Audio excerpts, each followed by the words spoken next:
হযরত হাসান বসরি বলেন, قال الحسن الدنيا كلها ظلمة إلا مجالس العلماء।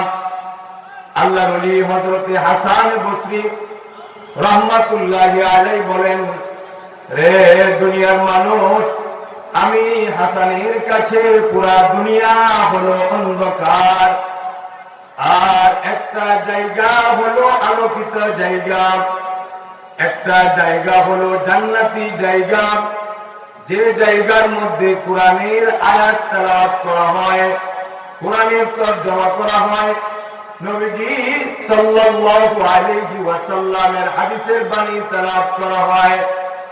আমি হাসানের কাছে পুরা দুনিয়া হলো অন্ধকার, আর ওই জায়গাটা হলো আলোকিত জায়গা, যে জায়গার মধ্যে কোরআনের তেলাওয়াত হয়, কোরআনের কথা বলা হয়।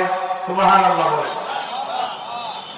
আল্লাহর ওলির বাসমতে পুরা দুনিয়ার অন্যান্য যত জায়গা আছে, অন্যান্য যত পরিবেশ আছে, সমস্ত পরিবেশের মধ্যে বিভিন্ন ধরনের বিভিন্ন কথা বলা হয়, কিন্তু যে মজমাগুলোর মধ্যে কোরআনের তেলাওয়াত হয়, হাদিসের বাণী তেলাওয়াত হয়, ওই জায়গাগুলোর মধ্যে শুধু আল্লাহ এবং আল্লাহর রাসূলের কথাই বলা হয়।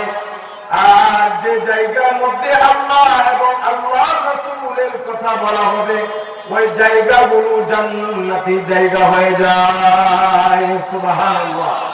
তাহলে আমরা যারা বাহিরে